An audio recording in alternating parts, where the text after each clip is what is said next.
ವಂಶದಿಯ ಆಸ್ಪತ್ರೆಯಲ್ಲಿ ಸುಧಾರಿತ ನರ ಶಸ್ತ್ರಚಿಕಿತ್ಸೆ, ಮೆದುಳು ಮತ್ತು ಬೆನ್ನುಹುರಿಯ ಅಸ್ವಸ್ಥತೆಗಳಿಗೆ ಅತ್ಯಾಧುನಿಕ ತಂತ್ರಜ್ಞಾನವನ್ನು ಬಳಸಿಕೊಂಡು ತಜ್ಞರು ಆರೈಕೆಯನ್ನ ನೀಡುತ್ತಾರೆ. ಹೆಚ್ಚಿನ ಮಾಹಿತಿಗಾಗಿ ಸಂಪರ್ಕಿಸಿ 7277072770 ಅಥವಾ 9141066685.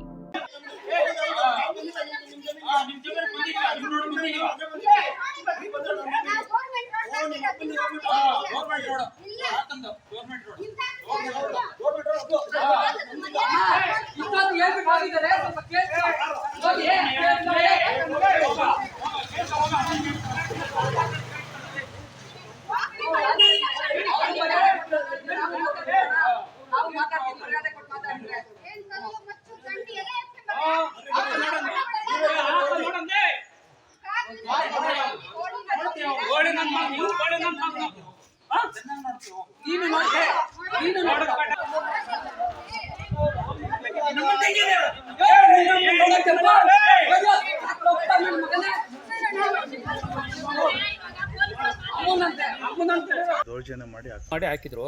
ನಾವು ಹಾಕೋವಾಗ ಕಲ್ಲು ಎತ್ತವಾಗ ಹಾಕ್ಬೇಡ್ರಿ, ನಮಗೂ ತೊಂದರೆ ಆಗ್ತದೆ, ಇದು ಪಬ್ಲಿಕ್ ರೋಡ್ ಅಂದರೆ ಪಬ್ಲಿಕ್ದಲ್ಲ, ಇದು ನಮ್ಮ ಸ್ವಂತದ್ದು, ನಮ್ಮ ಸ್ವಂತಕ್ಕೆ ಒಬ್ಬರಿಗೆ ಹಾಕ್ಕೊಟ್ಟಿರೋದು, ನಾವು ಶ್ರೀನಿವಾಸ ಗೌಡ್ರಿಗೆ ಬೇಕಾದವರು ಅದರಿಂದ ಹಾಕ್ಕೊಟ್ಟಿರೋದು, ನೀನು ಇಲ್ಲಿ ಬಂದು ಕೇಳೋ ರೀತಿ ಇಲ್ಲ ಅಂತ ಹೇಳಿದರು. ನನಗೆ ಹೇಳಿದ್ದಾರೆ.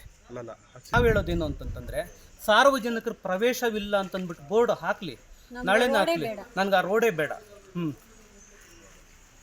ಈಗ ಹೊಸದಾಗಿ ಪಂಚಾಯತಿ ಕಡೆಯಿಂದ PDO ಬಂದಿದ್ರು, ಪಂಚಾಯತಿ ಕಡೆ ಹೆಂಗೈತೆ ಹಂಗೆ ಇರಲಿ. ಆಮೇಲೆ ನಾನು ಕೇಳಿದೆ, ಇದು ಏನು ಈ CC ರಸ್ತೆ ಅಲ್ಲ ಅಂತ. ಅವ್ರು ಬಂದು ಹಾಕಿದ್ದಾರೆ, ಅವ್ರು ಬಂದು ಕಿತ್ಕೊಂಡು ಹೊರಟೋಗ್ಲಿ, ಸರ್ಕಾರಕ್ಕೆ ಬೇಕಾದ್ರೆ 5 ಲಕ್ಷ ಫಂಡ್ ನಾವು ರಿಟರ್ನ್ ಕೊಟ್ಬಿಡ್ತೀವಿ ಅಂದರು. ಅವರು ಸರ್ಕಾರದಿಂದ ಹಾಕ್ಸ್ಕೊಂಡು ಇವತ್ತು ರಿಟರ್ನ್ ಕೊಡೋಂಗಿದ್ರೆ ನಾವು ಯಾವುದೋ ಒಂದು ಜಮೀನು ಪಕ್ಕದಲ್ಲಿಂದ ರಸ್ತೆನ ಗಿಸ್ಸನ ಐತೆ, ನಾವು ದುಡ್ಡು ಕೊಡ್ತೀವಿ, ನಮಗೂ ಬಿಟ್ಕೊಡ್ಲಿ ಬಿಡ್ರಿ. ಸರ್ಕಾರದವರು ನ್ಯಾಯ ಕೊಡಿಸ್ಕೊಡ್ಬೇಕು ಅಂತ ಕೇಳ್ತಾ ಇದ್ದೀವಿ. ಯಾಕಂತಂತಂದರೆ ದುಡ್ಡಿರೋರ್ಗೊಂದು ದುಡ್ಡಿಲ್ದಿದ್ದವ್ರಿಗೊಂದು ನ್ಯಾಯ ಇಲ್ಲ. ಸಮಾಜದಲ್ಲಿ ಪ್ರತಿಯೊಬ್ಬರಿಗೂ ಒಂದೇ ಕಾನೂನು. ಸರ್ಕಾರದಿಂದ 5 ಲಕ್ಷ ಫಂಡ್ ಹಾಕಿದ್ದಾರೆ.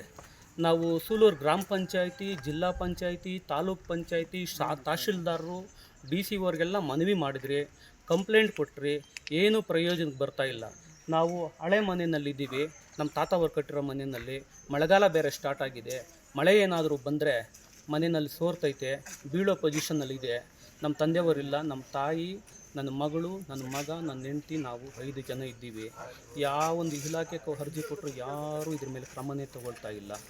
ನಮಗೆ ತುಂಬ ಅನಾನುಕೂಲ ಆಗಿದೆ.